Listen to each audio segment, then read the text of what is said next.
Welcome to the Fine Print, ladies and gentlemen. I'm your host, Caleb Teskey, coming at you with another great guest today. I'm super excited for this one. I do want to do the usual housekeeping here, guys. I've had some great guests on the show recently, including Travis Cesaroni, who's been doing some incredible research here and putting together these infographics to track sort of spheres of influence. If you guys haven't checked out Travis's work, really fascinating stuff. My guest today is also from Massachusetts, but I had Chris Udala from Pro Verde Labs, Dr. Chris. I thought that was another phenomenal cannabis science interview. Had my man Wolf Siegel on here. I got to get Wolf back on for a follow-up, but that was another fascinating chat. Wolf did like 16 years in prison after Operation Green Merchant.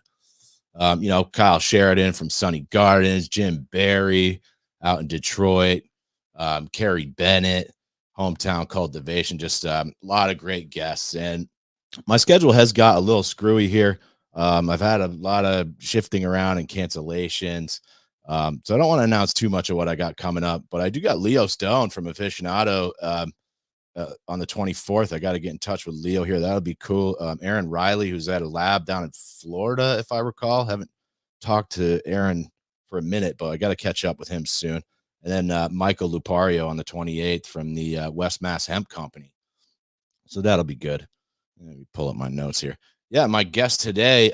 So I've had a few guests from Massachusetts. None of them have actually had cannabis companies that were operational. I had Chris Udala from the lab. I had Mike Crawford on. I had Chris Ferrone from the Talking Joints memo. If you guys didn't see that one either, that was another good one.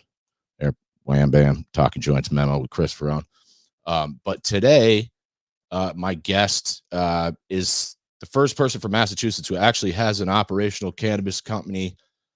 He is the co-founder and executive chairman, and the company is called Trade Roots. Please welcome to the show, Carl Giannone. Carl, thanks for being here today, man. Thanks, Caleb. Good to be here, man. Happy St. Patty's Day. Hell yeah. I'm celebrating with this big glass of water. I have my coffee. Hell yeah. Carl, before we do anything serious, would you mind doing a 5-minute life story for us? Oh, fuck. Am I allowed to say bad words? You're good here, that's Carl. number one. So here we go. Shoot. Okay. First, thanks for having me, man. Yeah, I'm the luckiest guy in cannabis. My business partner, Jess, it's funny. We get asked. So I started Trade Roots 6.5 years ago as I rub my eyes. So up until 2016, I thought cannabis was a business for criminals and children, which I guess my business partner being a criminal makes, quote, criminal makes me a whatever. And then I got presented an opportunity to make an investment in a grow out in Oregon in 16, put together a group. And again, at that time, I thought that medical cannabis was, and this is my ignorance, was if I'm sick, I'd rather be high and sick than not high and sick. And if I'm really sick, like if I had cancer, I'd rather be really high than not really high. And made this investment out in Oregon, met my business partner, Jesse, brought him out there and trained in extraction. And so that was the idea. Realized the operation wasn't being run the way it should be run. So wanted to get smaller, but I wake up early from my trading days. Jesse, from his construction days, wakes up early. And so we walk around this 56-acre farm and I pick his brain. And one day he's like, hey, why don't we bring this mountain to Wareham? And it was like, dude, what the fuck is a Wareham? I live in Manhattan. Now I live in Wareham. We're the first vertically integrated social equity operator in the state. We produce, and I'm highly biased, but I would say if there were three of the top live resin producers in the state, that's us. As far as data points, with flower, we test 28% higher in THCA than most brands in the state, 57% higher in terpenes, which excites me. We've set records. We had a strain last month that hit 6% terpenes. And yeah, so fast forward to now. I live in Wareham, and I'm lucky to. I do. It's funny. People ask me what I do at Trade Routes, and it's like I don't know, but I never have enough time to do all of it. If you interact with me on or interact with Trade Routes on social media, I'm the youngest, hippest social media manager in all of cannabis land. Um, yeah, highly unqualified for all the jobs I do. But yeah, if you reach out to us on any platform or leave a review on anything, that's me. So, did I answer your question, Caleb? Well, yeah, I like to just let everyone go, see what they say. We got a comment here. What's going on in her? It's Luke Williams from Omerta Genetics. Hey, Luke, thanks for tuning in, man. Hey, man. Always been super supportive. And so I'm going to put you over in the big box. I was hoping you'd tell us a Big little fat bit. face. Yeah, I was hoping you'd tell us a little bit about your partner. It sounds like he had an interesting story to go along with this. So yeah, I am. I won the business partner lottery. I say repeatedly that I'm so lucky that Jesse and I have never been crazy on the same day. We've both been crazy, just never the same. So I'm lucky enough that Jesse asked me to join him in Wareham to start this. This is his hometown, so a lot Oh, of our coworkers are people that he grew up with. Um, to the point when the head of weights and measures came in to do our scales, he takes a look at Jesse's badge and he goes, "Pitts, Charles, is that your dad?" Jesse's like, "No, it's my grandfather." He goes, "We went to high school, elementary school together. There was a one room schoolhouse in Wareham, and they went there together. When the police chiefs, when they do the walkthrough, the old chief was retiring, so Chief Walchek was retiring, and Walter is like my age, and he looks at me, he's like, "Dude, how long has this been? It's been a while." Like, man, at the time it was like 4.5 years. And the old chief looks at Jesse and goes, "Some of you, it's been a lot longer than that." So Jesse was arrested in 2006 for 70 pounds and $250,000 in cash. Did 9 years inside of Plymouth, did another 9 months on an ankle bracelet, did 5 years of probation. Um, wow. and yeah, 9 years. and he, while I can't share the stories that he tells, um, yeah, there's stories, man. And I was hoping you'd just give us a little peek, and then maybe later I could get him on the show also. well, getting us on together is the best way to do it because we're Cool. we just feed off each other. Um, yeah, I mean, so he yeah, actually to go a little further, without naming the name of the company, in 2012, 14, somewhere there, a college roommate of his asked him to be involved in the medical market and start a medical company. And he's like, "What the fuck? Like, there's no way this will happen." But started the process and started in New Bedford and now needed funding. And so when I say I'm the luckiest guy in cannabis, dude, I stepped into this like America at the end of World War II. Like all the battles were fucking fought.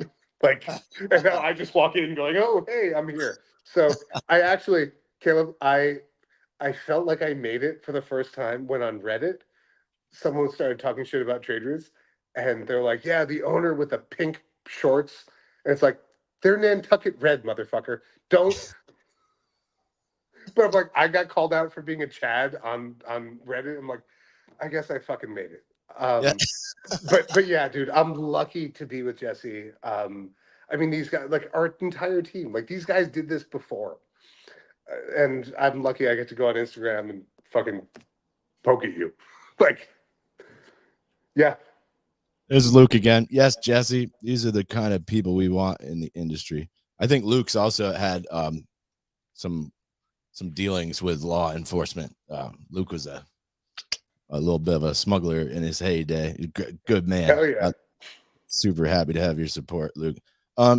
So I wanted to ask you, you mentioned you guys tried to set something up on the West Coast first. So I was involved in a thing out in Oregon, not as Trade Routes pre that. And yeah, it went south. Um, How so? so when we showed up, I needed to pee. I'm sharing this with your entire audience. And probably should have thought of a better way to start this conversation. But I needed to go to the bathroom and went to the bathroom, and it was dirty. And I asked my business partner, the guy we invested in, it was like, what the heck? Because we had other investors that were women and they were there. And he said something about, he's like, the cleaning lady, something, something. And it's like, dude, give me gloves. I'm the cleaning lady. You're the cleaning lady. Like, so what went wrong was business wasn't run the way, like if you're an owner, you do everything. Like shovel, whatever. It's clean. Like that's it. And for me to invest in somebody who doesn't see it the same way, like, yeah, that's not a steward of my capital. And yeah. So it's a dirty bathroom. Kibosh the whole deal. And got me to now be lucky enough to work with Jesse and work with Trade Routes. So thankful. Cool. And I'm supposed to splash this up here every like 10 minutes or so. Carl Giannone from Trade Routes. Oh, pronounced well, Caleb. Well done, sir. I remember from our first phone call. I've got a note of it here. I spelled it out phonetically so I didn't fuck it up.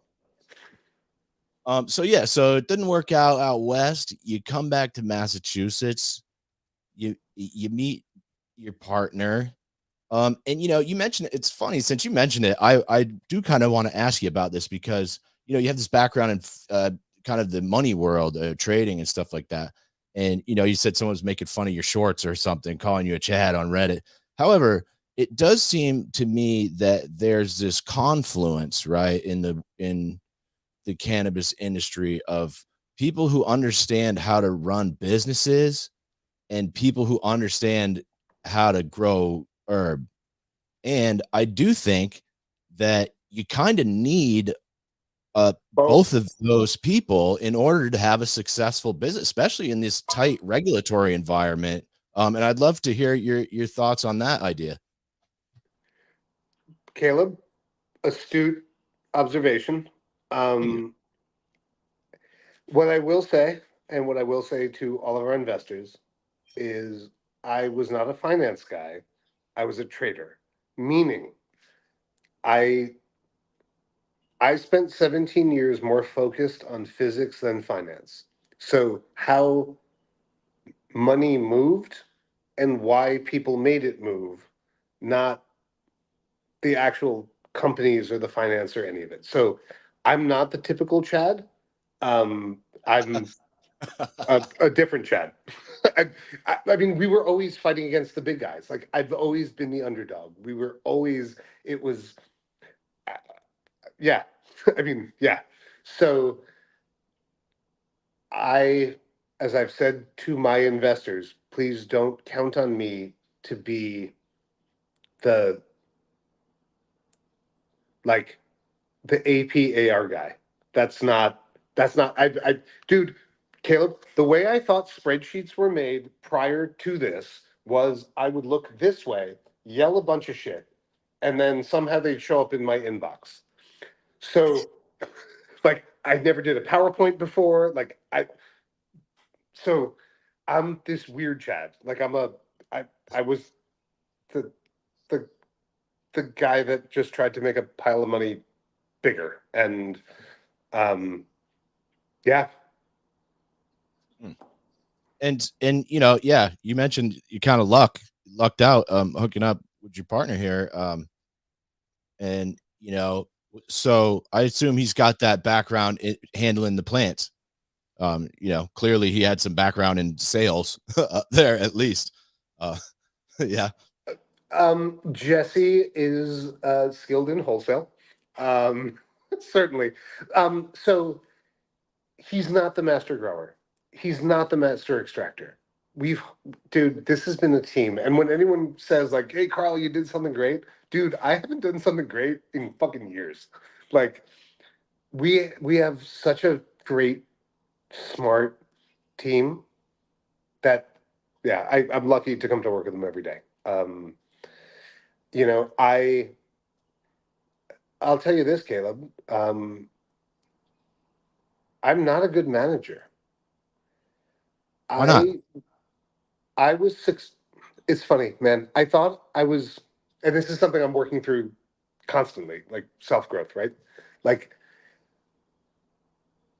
I wasn't a good manager. I was a successful manager of people that had one dial: fear and greed.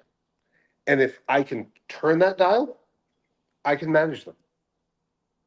And I was really good at managing traders in New York City. So, Caleb, if you went to UNH, yeah. If you went to Yale, Harvard, Penn, if you were top of your class, I wouldn't get you. If you were second or top of your class at a state school, you were fucking mine. And and if you weren't good, there was fucking 10 people behind you equally as good that didn't matter. Right? So I thought I was good at managing. No, I wasn't. I was effective at one thing: cannabis. And I can't speak for other states, but certainly can speak for here, is different. And yeah, I've learned, I am so blessed to be in this industry and have gotten to learn the lessons I've learned. Yeah. I don't know if that answers your question, but Oh, yeah. We got a couple more yeah. comments here from Luke. Luke says, this was from a few minutes ago. He said, exactly, Caleb. Outlaws need Chads, but Chads need outlaws. He says the outlaw is the back the company runs on, and the Chad gets him through the door. Oh Hey, God, man. Okay, well, I'm a Carl, maybe it's a nice. Chad. Well, it's nice that you can at least make fun of yourself a little bit, because there are a lot of other Look at me. well, Fuck, man. If well I when you can't make fun of me, you will. yeah, it's better if you do it. Hey, Anyway, this is what best hair in cannabis. I don't know, man. so I want to ask you some specifics about your business and how you guys got started. The first thing I wanted to ask you, because you talked about your team a little bit, is how many people do you have working for you at Trade Roots? 42. I think that 42. includes me and Jesse. And what does that encompass? So we're vertically integrated. So I'll share this story. So a couple of things I didn't know until I was 44. Um, Ponies don't grow up to be horses. Learned that at 43. Um, that space heaters weren't invented by the NASA, by the space program, that they're designed to heat a space. Um, and and that the important part to the story, that Michigan is east of the Mississippi. So our retail store, we have a window into a grow room, and we opened up cultivation and manufacturing first. So we have a craft cultivation that grows probably 2,200 pounds a year of flower. We probably have 30 some odd 32 strains. I think 32 strains. Um, in mothers, probably 20 in active rotation. We have a hydrocarbon lab, high throughput. Massachusetts makes it hard. So if you take, so we have to have all of our products tested by third party labs. And so if you take the second most stringent state beside Massachusetts, and so they required originally 800 parts per million, less than 800 parts per million in residual hydrocarbon testing. For the solvents. Yep. So that means in the final product, there could only be 800 parts per million. They actually raised that. They made it less stringent to 5,000 parts per million because that's the pharma industry standard. Massachusetts is 12. So the air in my lab is probably between 3 and 4. On a highway with traffic, you're probably in the 30s. If you've ever started a car, had a cheeseburger, certainly a little lighter to smoke a joint, you're way over all of it. Mass is incredibly stringent. And what that means is, in order, and I'm Caleb, I'm saying this like fucking bro science. Like, if Spencer and my team were on here, they could tell you smarter. But we, in order to remove the gas and keep the terpenes, there's a thing you got to do. And we figured out the thing you got to do. And it's why a lot of the concentrates on the market in Massachusetts are dry. It's because they just bake them in an oven and try to pull off the gas and pull off the terpenes and all of it. So our hydrocarbon lab, there's 6 of us in the state that have it figured out. There's 3 of us that could do it at scale. There's 2 of us that could do it at scale to price.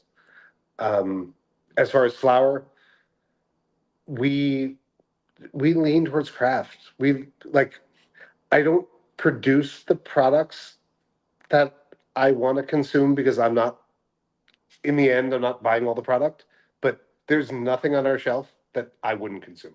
So with what Trade Routes is, remediated product, and this is something online that's a big thing because of the new legislation and all of it, and something we're working on that we're passionate about.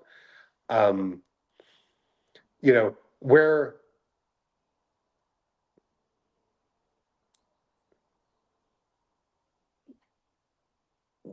we focus on producing products that we fucking love, dude. And that's from whether it's we were the first in the state to do collaborations, all of it. And I'm thinking about products. You should watch me looking this way at products that are on my kitchen counter. Like, we did a collaboration with United Cultivation last week or a month ago, but finally hit the shelves. It was a jelly donuts live resin. Dude, it's the most fucking delicious thing. I got high school high on the product just because of the taste. It was like, oh, more in the slurper. Like, yeah. So to answer your question, what is Trade Routes? We have a craft cultivation. We have a lab that does both high throughput ethanol extraction plus live resin and all the hydrocarbon stuff. The things we don't do, solventless, and the reason we didn't was we didn't have enough space early on, and the flower early on wasn't given yields, and all of it didn't make sense. And we don't do edibles. While I'm a cook, I'm not a baker or a confectioner, and neither is Jesse, and that was it. So as I've talked your ear off, Caleb. No, and you have the dispensary too, right? Yes, and the dispensary that. Oh, so the third thing I learned was that Michigan is east of the Mississippi, and the reason was I was on the phone with Kyle from Northeast Alternatives, and telling him about, we opened up cultivation first and manufacturing, all this stuff. We're going to open up retail, and we're going to have this window. It's to be the only one, because I knew there was a window in Colorado, but it was like, this is east of the Mississippi, the only one. And he's like, actually, Carl, we have one in Michigan. And that's when at 44, I realized that Michigan was east of the Mississippi. So yeah, and I've seen the pictures. So the picture I'm looking at into the cultivation space, that's from like the dispensary looking in, yep. and you can just see right where your weed's grown. So our entire thing, Caleb, and even our packaging, so I'm saying this because I think it's true. If it's not true, hopefully your listeners will tell us. But we are the only packaging in the state where you can see the flower through a UV protected bag, but you could see the flower. We use grow bags, but you can see the flower through it. And the case we made to the commission, because there's a rule, that states that you cannot show cannabis product through packaging. I Seems like had our attorney make the a stupid case that rule. we were not showing cannabis product, we were showing cannabis. And if they wanted to not show cannabis product, they should have put that in the regulations.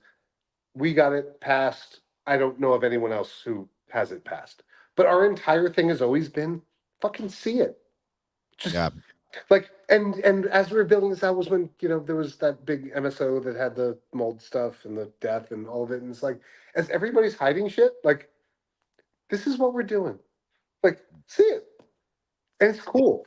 and that It's bothered me. The one time I ever went to a dispensary in Massachusetts, it was in Boston. It was down the financial district, some bougie shit. I don't even remember the name of the place.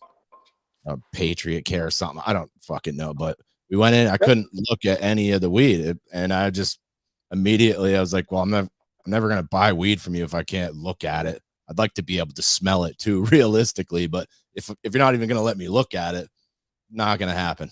well, that's so my business partner, Jesse, and Jesse, if you're listening to this, yes, I'm shaming you currently. He used to walk into, dude, he was so embarrassing. He'd walk into dispensaries and you get the paper menu and it would show a picture of a concentrate and it would say stock photo. And he would ask, can I see the concentrate? No. Can I smell it? No. Is that a picture of it? No. Dude, it says stock photo. You know it's not. You're torturing these people. And he did it all the time. So, all of our flour, we have bud pods. All of our concentrates, you can see them when you walk in. We have them in displays. And what's fucking fun, Caleb, is we have people walk in and I don't spend a ton of time on the retail floor, but when I do, it's awesome. Just watching. And two things I've noticed often. One, people are so trained to walk in and look down that they'll, midway through a purchase, look up at the window and go, oh shit, which was entirely what I wanted. From that window, the idea was, oh shit. So awesome. Second thing, with concentrates, people will order online based on THC. I want this, that, whatever. And then they'll walk by, we display them, and they'll see the color. And they'll go, oh, no, no, no, hold on. Wait, wait, or the shine from the terpenes or whatever. And they'll change their order. And so I'm seeing in real time the biggest fucking problem that we have in this industry, and I have no idea where you want to take this conversation, but I'm taking it this way, which is we have trained our customers and I only know Massachusetts, so my world. We have trained our customers price and THC, and it's so stupid. It's so fucking stupid. Like Caleb, like weed that smells good is weed you'll like. That's Forget all the fucking numbers. If it resonates with you, that's the shit. And we're not doing it. But for trade routes, we're trying my arms are going everywhere, and I as I'm looking at myself, it's like motherfucker, you're doing it, man. Yeah. Italian. Yeah, Um, I was gonna say it. it's yes, I've hit people in the face everywhere. But yeah, dude, it's so yes, trade routes. What we have is craft cultivation, great hydrocarbon extraction, ethanol, high throughput, all of that. And yeah, retail. Yeah, And here's Luke again saying that's how it is up here. He's up in Canada, all black package and a label with print, no photo, no nothing. They aren't even allowed to recommend anything. It's fucking well, stupid. dude, Canada's cigarettes. I mean, I'm probably Caleb a little bit older than you. Oh, you got like a picture of a dead baby on the side or something. They're brutal with that Yeah. shit. Oh, there's a dead fucking lung. So yeah, Canada's rough. Mm. Cool. I do want to ask you. So all these licenses, the retail, the cultivation, are these all separate, or is there an actual? Because in Vermont we have what's called an integrated license, where you can get one of each type under there. But I'm curious, are they all separate in Massachusetts? Nope. So we actually applied. Good question. We applied as general applicants. We didn't apply social equity. Um, When our bank called me and said, like, our banking fees were like $7,500 a month, and they're like, Oh, we'll reduce it to zero if Jesse's social equity. And Jesse's like, cool, second cohort. But yes, licenses are separate. We have active a tier two cultivation, manufacturing, and retail, and we have a provisional delivery because of Jesse's social equity designation. We have not activated that license yet because until that weird tax 280 thing that we deal with goes away, we can't make financial sense of that model.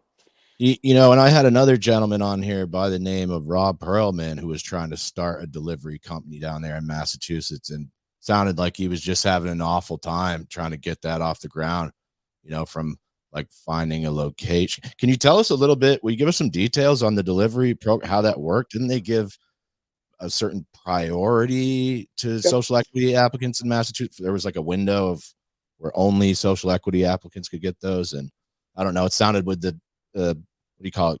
Host community agreement or whatever that is, and finding a location sounded like a lot of overhead, man. So Caleb, world according to Carl. So um when the reason we applied for our delivery license was really just to show our investors traction at the time. Like, this was during COVID, all of this stuff. The two driver thing, which is getting or has gotten removed, was challenging because what it said was that you couldn't effectively, the way they designed the delivery model was not financially tenable. And two drivers, you're looking at $5,000 a month in workers' comp per driver. Like, just didn't make. It's not an ice cream truck model. Didn't make sense. Um, it's been reduced to one driver, but again, I look at it this way. Each of our coworkers who are bud tenders can see a customer every 5 minutes if they're chatty. Maybe if you're delivering in a city, you're looking at 4 people an hour. Best. You need two drivers, this, that. It just didn't make sense. Also, we are subject to a wild tax code called IRS Tax Code 280E. And what 280E states is if you are engaged in a Schedule 1 or Schedule 2 illegal drug manufacturing operation, but yet you are choosing to pay taxes, you can only write off the cost of goods sold as a business expense. So that means for retail labor doesn't count, retail rent doesn't count, retail electricity doesn't count, it's only the cost of the product. And it's the same in delivery. So until that goes away, and we're seeing a major shift, TrueLeave separated from 280E, ascended, AAF, who's a big accountant in Mass, is pushing this stance. We're seeing a change, but right now, dude, like, I saw a meme. It was like a photo, said, we didn't do this because it was hard. We did this. Oh, sorry. We did this. We didn't do this because we thought it was easy. We didn't do this because it was easy. We did this because we thought it would be easy. And it's, dude, this is, Yeah, how's that Caleb, pan? the hardest thing. Caleb, this is the hardest thing I've ever done. The flat out, this industry is fucking brutal. It's brutal. Mhm. Thank you for this therapy session. Yeah. Here, I'll just slap this up again. Carl Giannone from Trade Routes in Massachusetts. I got some other questions about sort of like, can you tell us what the qualifications are for to get a social equity license in Massachusetts? Sure. I believe it is Anyone who is not a straight, white, able-bodied male who hasn't fought in a war. And so, like, I assume there's like, yeah, if you've done jail time for weed, stuff like that. It started out that way. That yes, anybody who who yes, who was arrested for a pot crime, who there was no powder, no guns, no kids, that would be that. It's my understanding that outside of Bowie from Paper Crane and Jesse, they are the only two people in the state of Massachusetts who have ever done prison time for weed. So the 57 other operators are something else, but That's 50. That's the total number of social equity licenses in Mass. 57 or something. Is that what you're saying? last I checked, that includes economic empowerment. But yes, That's it. maybe there's a few more now. Wow.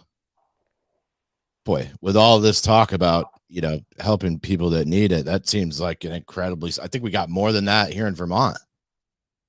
Those are operators, like actively Yeah, operating. that's what I'm saying. I Of think we got, those,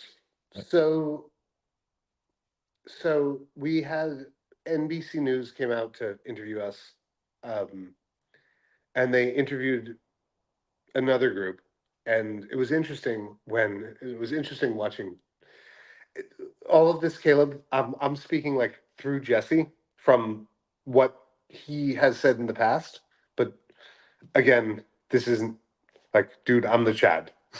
Like, I didn't do jail time. Um, but the guy made a comment like, "Oh, so the last people we visited grew up in a neighborhood where people got arrested for weed, and like, you went to jail." yeah. So again, I don't have a horse in this race. I don't have a right to have a horse in this race. I do. And I think that's silly. I think it should have been done on a case by case basis, not like, oh, you grew up in a bad neighborhood. Although, sure, a But lot of people that grew up in bad neighborhoods probably got fucked with by the cops. That is definitely true. But also, like, you shouldn't be like excluding people maybe on the grounds, oh, you didn't grow up in a rough enough neighborhood. Like my neighborhood wasn't super rough, but there was tons of heroin growing up, like that's not super fun to grow up around. So I thought it was weird, and my dad got busted for weed, so I can talk about the social equity. hell yeah. What's the ownership stake? I know in Vermont you got to own like 51% of the company. Whoever you put on the license, is that the same in Massachusetts? So that's actually the reason why we didn't do it in the first place, because the original way they did the social equity thing was that Jesse would have to own 51%. And we kind of figured out through math that together we would have 51%, but there was no way that he would, like, bring in millions of dollars and all of it. So um, the way Mass does it is it's 10% if you're social equity, it's 51% if you're economic empowerment, which means that you grew up in one of those neighborhoods, but they opened up like two windows for that, and those windows have been shut for years. So there's like a handful of people. Um, 10% seems low. And look, this is probably more of your speed because I'm not a business guy, but what I mean, if you own 10% of a company, you don't really own it, right? Like what does that give you if you have 10% of a company? And it sounds like, from some of the other states I've looked at, it seems like some of the people that are getting these social equity licenses are later being sort of squeezed out of there, or just I don't know how the mechanics of all that, but I'm curious if you got any thoughts on that. so I will say this: when when when Jesse joined the social equity program and we're trying to raise money, I started seeing some of the deals that came across our desk. And I knew some of the people who said yes to those deals, and they were predatory. And so it was like, hey, hang on. How Like, so? And could you describe maybe what a predatory one of those deals would look like, or maybe some red flags people could look for? sure. So dilution. Um, when you're talking about, well, so a couple things. You have a difference between a debt investment and an equity investment. And a equity investment means somebody's buying your company. They're an owner, right? Like they own a piece. A debt investment is, hey, I lent you money. So a lot of these debt investments came with, personal guarantees, meaning like I have this company, but also you can go after my home if things go sour. So those are Oh, predatory. really? Um, Wow. oh, yeah, I mean, yeah, often, all the time, always. Um, so yeah, like this business fails, also my life fails. So that's something. But that is like that's obvious. That's a thing that's spoken about. Like personal guarantee is a thing. Dilution with equity, which isn't a like right now there's not a lot of equity investment in the space, but back then there was. And what dilution means is the denominator. So if if if there are ways to structure an investment where somebody comes in, puts in money, and then there's things that are expected to happen, but those things aren't real things.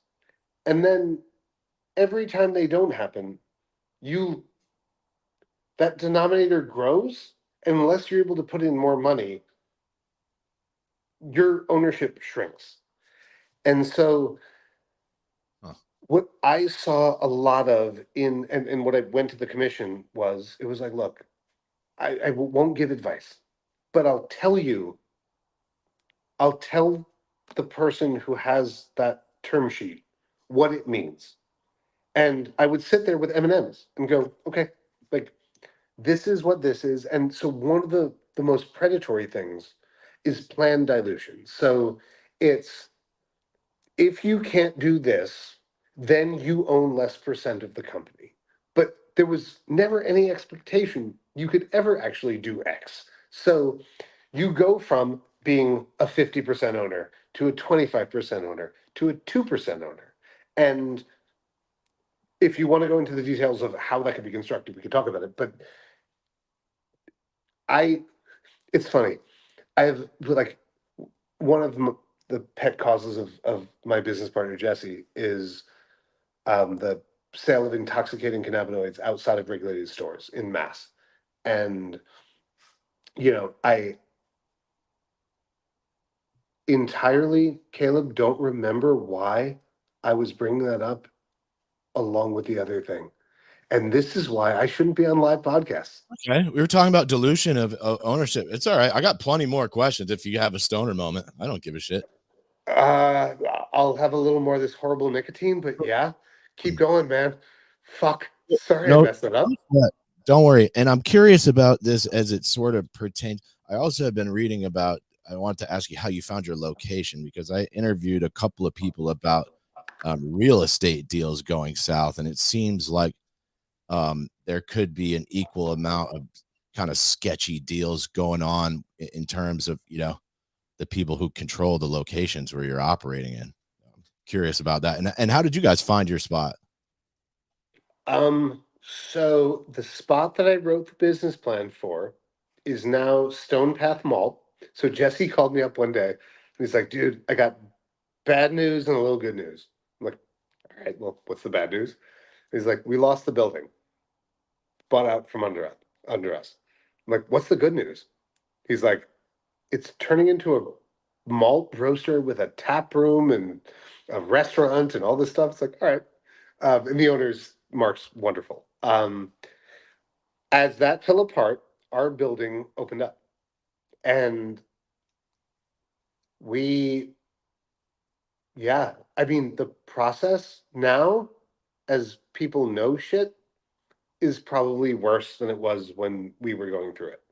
But securing the building before having the license, but yet raising money was awful. It was awful. It yeah. And you know, back in 2019, investors, there was a, pie in the sky thing. It's not there anymore. Like right now, if you're going to start a cannabis company, fucking call me and let's talk about why.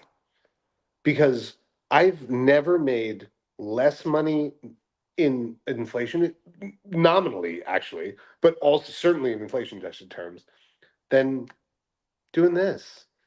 This this isn't what it was in 2017. Um, I I'm also so lucky to keep doing this. So with all of that, yeah, some of the hurdles now are different than they were when we started years ago. And it is sort of this weird setup where you have to like do all these things. Like in Vermont, there was this weird catch 22 that was going on where it's like, in order to get a license, you needed to have a bank account set up, but the bank wanted you to have the license before you could open a bank account. And there's this weird like back and forth of strange shit. And a lot of people, it sounded like, already had to pay for space, and so now they're paying for this building, and it's going to take them another year just to get operational while they're paying a lease on a maybe a good size like commercial uh, office building or a giant warehouse or something. We did it. So you We guys did were it, doing man. that. You were paying on the building while you were working on the license. Oh my God, of course. Dude, we talk about it became so difficult that the cart was before the horse that we just taught old Shovelhead our horse to push the cart with his fucking head. Like, it's, dude, we had a point where we needed to raise money and the government shut down. And so nobody can get an EIN number to open up a bank account. So we couldn't get money. Like, we had people wanting to give us money and we couldn't take money. The shit that we've had to figure out to get here is it's wild. It's not, dude. I worked in finance in fucking Manhattan. It was nothing compared to this. This is the hardest thing I have ever done in my entire life, and I'm so lucky to do it.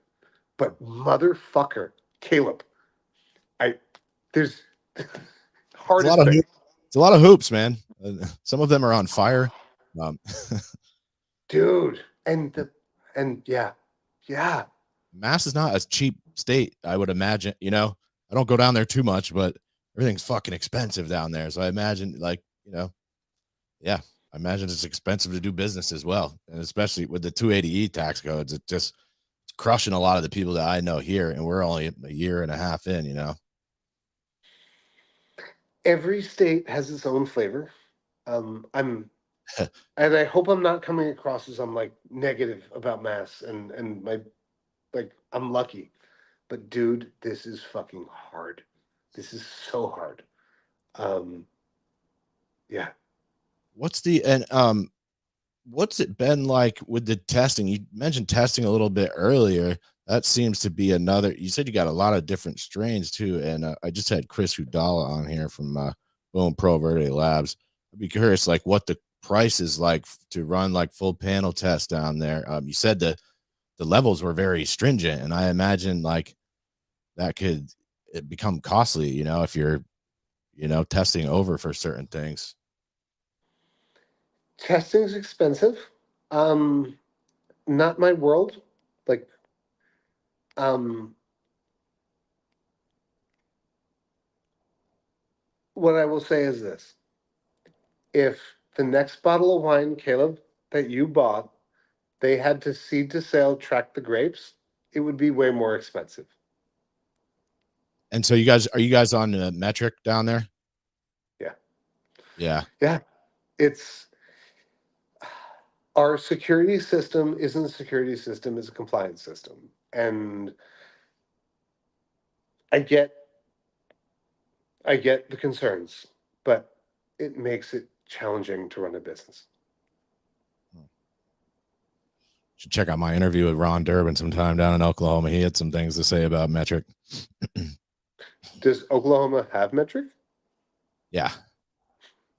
Does anyone give a shit in Oklahoma? Well, and you said something. What did you say? It's not. It's not a security thing. It's a compliance thing, and that was an interesting. It's to make sure that they get their taxes, dude. They right, want and their that's 21 fucking percent. Ron was kind of saying, like it's supposed to be for seed to sale tracking, but like, okay, how is all this product like being diverted and inverted into the market? If it works so well, why are these things happening? So, which I thought was a great question. I don't know who Metric's lobbyists are, but they're effective. We'll find out. I'll follow up on that. Let's see. I do want to ask you about some of the stuff that's been going on at the CCC. I don't know if you care to comment on this too much, but I've been following. I was supposed to have Shannon O'Brien on my show before she was suspended. I don't know exactly what happened, but it seems like there's some drama going on with the regulators down there, and I'm curious, like how it's been dealing with. I don't know how closely you interact with those guys, but I'd be curious, like how that's been for you guys, if they've been helpful, or what that experience has been like. So, is the CCC a mess? Yes. I feel very thankful for my business partner being a recovering pot criminal, whatever that is, that we have access to the commission. That's wonderful. I have open communication with 3 of the 4 current sitting commissioners, and they're open and they're thoughtful. As far as the drama, that I don't know. Do I feel like they care? Yeah. I do. But I've also watched a bureaucracy build in front of my eyes. And I've watched the change in behavior of people in front of my eyes. And that's also real. So yeah, Mass has challenges. I'm not attributing bad intention to behaviors, but it's the way the commission was set up is such that none of the commissioners have everyone's accountable to something else, to someone else. And like if the chairperson is accountable to the treasurer, and this person's accountable to this person's accountable to this person, how do you do it, right? Like how. Right, and that's what's up in Mass, right? The chair of the control commission, the Cannabis Control Commission, is appointed by the treasurer. Correct. And Chairwoman O'Brien has been suspended, and that's now apparently she was the treasurer, wasn't she, for a while? Way back when, which I found interesting. She was definitely a something. She was treasurer. I looked it up. Oh, okay. Then yes. Yeah. Yeah. The couple of times I met Shannon, she was a fucking breath of fresh air. She was incredibly candid. Yeah, but again, I don't try to get myself involved in all the shitty politics, dude. Like, I have a 7-line business to run. Well, let me ask you a fun hypothetical question. because this is something I like to ask all the business owners. And I don't like to just like point fingers at the regulators. In my opinion, same thing here in Vermont. The regulators kind of got handed legislation that I thought was poorly thought out, and created by people that really didn't have the experience to maybe make a lot of these decisions. So what I like to ask people is if you could rewrite the legislation or the control board rules, what are some things that you would keep, or what are some things that you would maybe change or get rid of that you think might help the state you're operating in? Good question. Okay, well, maybe if I can shift it a little bit,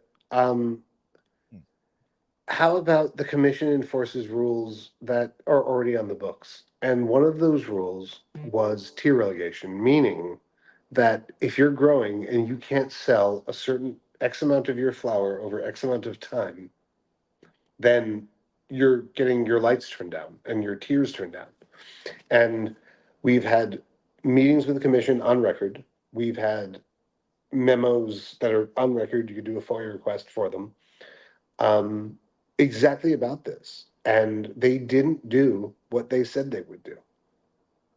And my company is reserving the right to a class action lawsuit against that. Like, dude, we raise money based on certain assurances, and those assurances haven't been kept. So, as far as like laws, are they good, are they bad, whatever that is, how about just enforce the fucking laws that are on the books? Because if those were enforced, we wouldn't be where we are now in Mass. If the assurances that I was given by regs from the commission were honored, we wouldn't be here. That's just fucking real. And are there things in the regs that should be changed? Of course. But how about just fucking enforcing the shit you already have in the books? Great idea. Respectfully, any commissioners who are listening to this. Yeah, they all watch my show. You did say they rolled back a bunch of the banking fees, though. Was that just because you guys got the social equity license? Yeah. Okay. Yeah. All right. But I think banking fees have been rolled back generally. I mean, so apparently the concern, and I don't know this, but I'm 90% there, so happy to share it on a podcast with all of you. Apparently the concern is cannabis dollars can't physically touch non-cannabis dollars. And so that creates all of this weird banking shit. And like physically can't touch. So like different drop boxes, different spaces, different things. And that's created this where we are. So weird. Dude, it's I don't get it. I'm still trying to figure out how you're allowed to. They got these publicly traded, companies up in Canada, and I know it's legal there federally, but I feel like a lot of that money is coming back here and being invested, and yeah, still curious how that works. I feel like if I was doing that, they might the cops might be banging on my door and asking me about international money laundering or something. It's very strange. Well, I mean, to be open, everything I'm doing is money laundering. I mean, it's still Schedule 1. Like, I'm a drug trafficker. And going on podcasts talking about it. But until laws change, that's like, I'm a intrastate drug trafficker. Yeah, I mean, it does kind of feel like that, and they're just kind of letting it slide because it's getting popular. Here, let me do this one more time here. Carl Giannone. Oh, love in the name. Trade. Keep doing it, dude. Giannone. Yeah. Giannone. You want me to do this too? Giannone. We'll throw the hand in there. Yeah, before I give you your last word, I'm getting towards the end here. I have one more question that we talked about on the phone, and this is kind of random. I've seen a number of deals pulled off with this method of convertible debt, Mhm. and I was curious if maybe you could tell us what that is, how those deals work, the mechanics there. Sure. So what convertible debt is, so in investing, there's something known as the waterfall. And what that means is different ways of investing in companies have different priorities. And so first priority is payroll. Second priority, I believe, is federal. If someone's listening, going, "No, you're wrong," I'm wrong. Is federal taxes, and then it goes down. Senior secured debt, like debt secured by other things, all of it, equity, it all goes down. Convertibles allow somebody to stay higher up on the waterfall because debt is always above equity. So equity means you own a piece of the business, debt means you lent money to the business. Convertible debt means you can take that loan and convert it into owning the business. That is a more popular way of investing in cannabis now because I mean, cannabis investing is down by 90% year over year, right? So there's not a lot. Um, and the investors who are investing, and this is the maybe not answering your question, Caleb, but answering a different one. Um, so you said something earlier that was really fucking sharp and not about investing, but you were talking about like owners of companies and the skill set that it takes to start a cannabis company is so different from the skill set it takes to run and operate and scale a company. Like those are different fucking things, right? Like like the risks that we took in 2018 to start this shit is entirely different than what it takes to manage and motivate and all of it, like a team to scale and do all this, right? Um,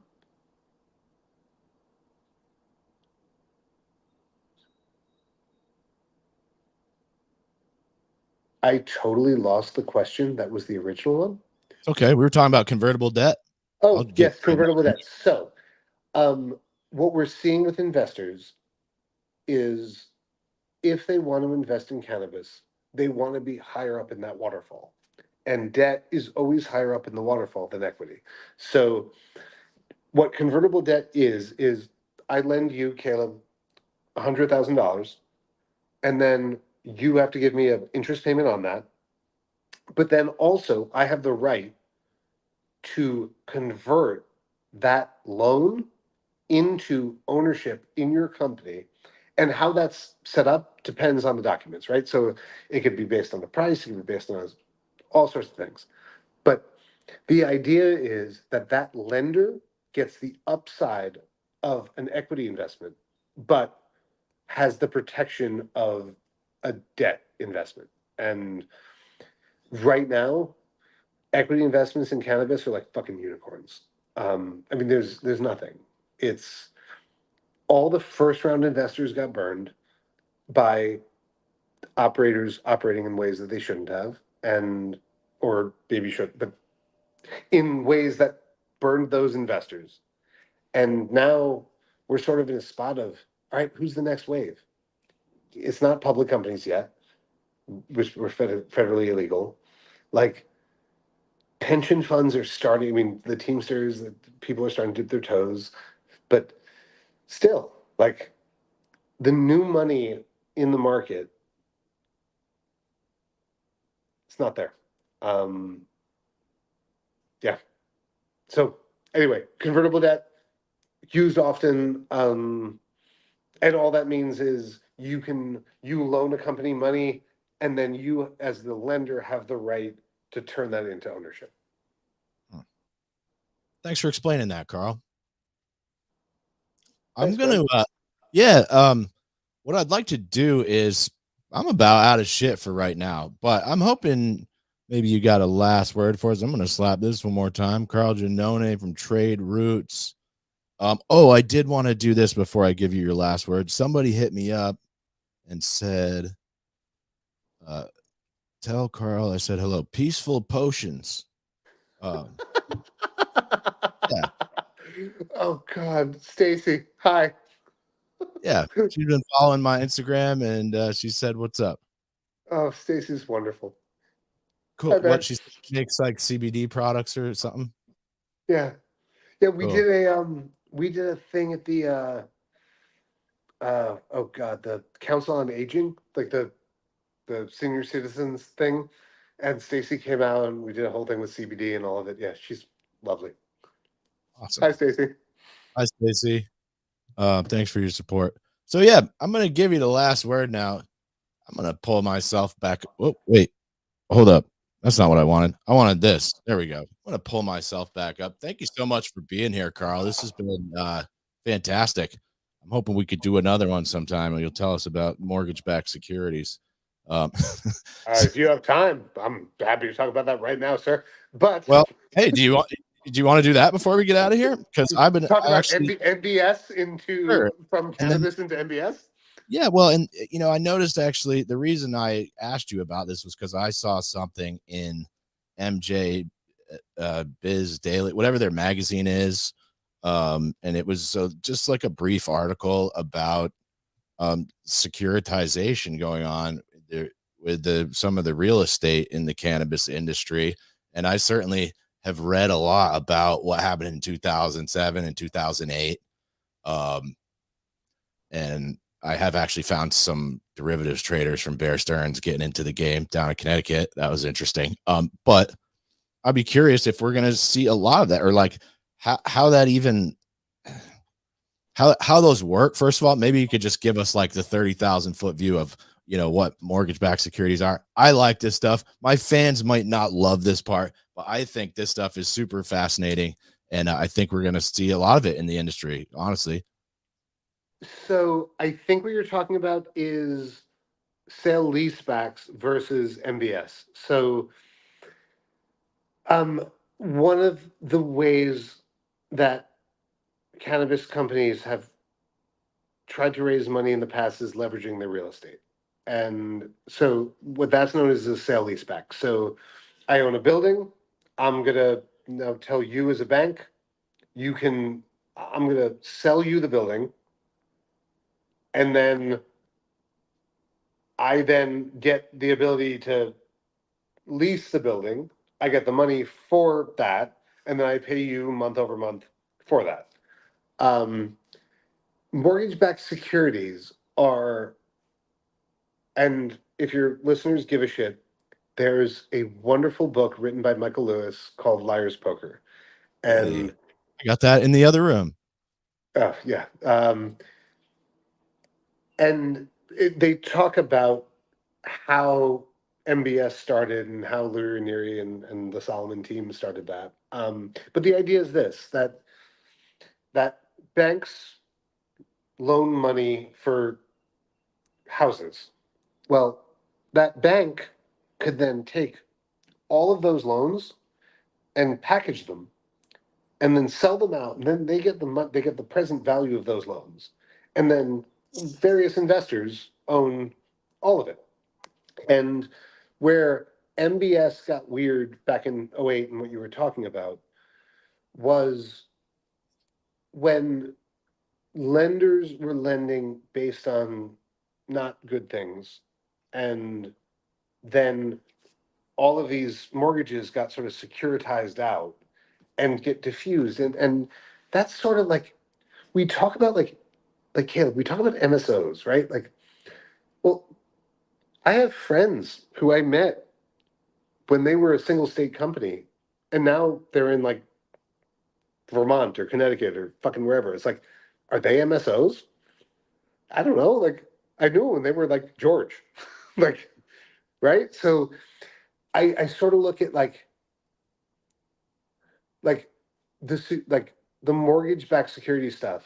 All that is, and maybe where you want me to go with this is, it's diffused ownership of a pool of diffused assets. So like when like it's like MSOs act like shit. Well, it's fucking like Caleb. If Trade Routes acts like shit, you're gonna go. Carl's acting like shit, or Jesse's acting like shit because we're the faces. Like there's no diffused ownership. There's no stock. Like yes, we have plenty of investors, but like that's not like it's hey Carl's being a douchebag. Like there's a guy with these big companies. It becomes just diffused. Like who's Mr. Ascend? Who's Mr. Cureleaf? Like, yeah, you can poke at Boris or Kim or who the fuck ever, but do you think they even know what's going on locally? Like, I don't know what's going on locally, and I should. Like, there are times I don't know shit. Like, so sort of with like mortgage-backed securities, like that thing is it's like diversifying risk. When it became weird was when the people who were loaning the originating the loans were fucking around. And in cannabis, I mean, there's so much fuckery. And I link that to the same mental fucking makeup that I mean, Caleb, the same mental makeup that it takes to start a business. Like, that's not the same to grow it and scale it and all of it. And, you know, I will, when I'm thinking smart, I will always try to like take Occam's razor and go like, all right, like, is this a conspiracy or is this like just fucked? And maybe there's a better way to say it, but like, just is it just a fuck scenario? And I have, as I've gotten older, where I've always wanted to like, yeah, there's a conspiracy. Usually, it's just fucked. It's just a fuck system. It's a thing, and yes, the idea of a local bank being able to originate a mortgage loan and then sell off that risk and diversify it and all of it, yeah, that's fucking great. But when the originators are fucking around and debasing the value of all of it, that gets fucked up. It's like with junk bonds with Michael Milken. Like, yes, the original thesis that below investment grade debt will, in a diversified portfolio, will always outperform uh, government grade debt. Yes, until you debase the underwriting of said debt, and then shit gets put in, and it becomes garbage. And that's what happened with MBS and with cannabis companies. Yeah, you had. I mean, dude, like I'm just curious. MedMen. I'm just curious if we're going to see some more of that subprime type of lending where people are like, oh yeah, we'll fucking start giving out loans to anybody and then we'll chop it up and dice it and then maybe get a little mini repeat of like what happened in 2008 in the cannabis industry. That's my wild speculation. Caleb, if you could find the banker that could package this shit, yeah, I'm sure they would. I don't. There's dude, like I've had lenders say to me, I can get 20x% in subprime auto lending and have a low jack on the car and repossess the asset and all of it. Why the fuck would I lend to you? And Caleb, I don't have an answer to that question. Yeah, it's a good question. So it's like, uh, yeah, yeah, dude. I wouldn't This is this is if I may, so if I have a final thought, so I can be positive and wrap things up because I feel like I've been negative on this call and all of that. No, this has been fantastic. This industry, dude, and my only social media is LinkedIn. I say it often. The best thing about this industry is the fucking people. And yes, there are some dickbags, but you know what? Those dickbags, we all know those dickbags. But we all know them, and we see them, and we wave at them, and then they move on. But like, dude, we have so many smart, kind, like, fucking. Okay, hold on. Let me shout out my friend. Can I do this? Do we have time? Yeah, this is the last word. So you Okay. do anything we missed, or shameless plugs, or shout outs. now is Okay, the well, time. so shameless plug, Trade Roots, buy our shit. Separately, my friends Wes and Turi from Treehouse Cannabis in Pepperell and Drake. So and if I'm saying this wrong, they can correct things. But they they got into a host community agreement, right? You brought that up. What that means is like the local town government needs to approve our license in order for us to open business in the town. And there are certain towns that said yes. There are certain towns that the number of people in the town that voted for question 4, the cannabis thing, said no. And for those towns, they have the right to put a ban, a moratorium, or any town can say, you know what, we're going to tie the number of cannabis licenses to a fraction of the number of the liquor licenses. And most towns chose to do that. So Wareham had 27. We're a town of 22,000. We have 27 liquor licenses. Let that sink in. But they rounded up to 3, and we got our 3 stores. My friends Wes and Turi, they got into a town, I think it was Pepperell, who effectively their town council fucked up and gave them a host community agreement, even though it was more than the tie to the 10. And so, and Wes is a lawyer, and both of them are like political operatives.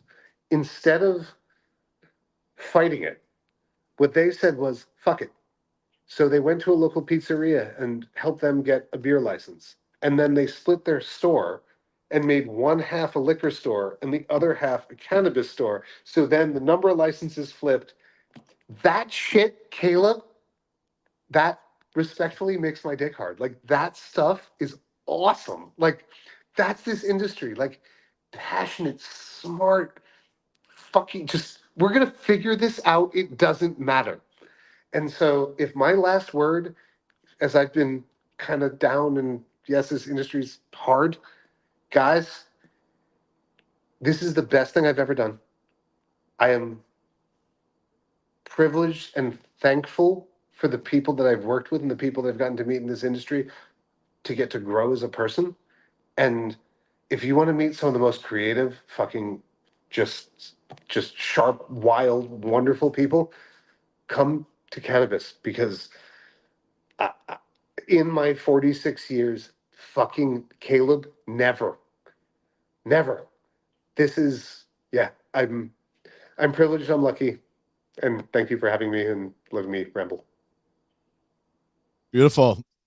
Carl Giannone, Trade Roots, Massachusetts. Check it out. Thank you so much for being here. I'm going to sign it off, man. The devil's in the details, and the details are in the fine print. Peace.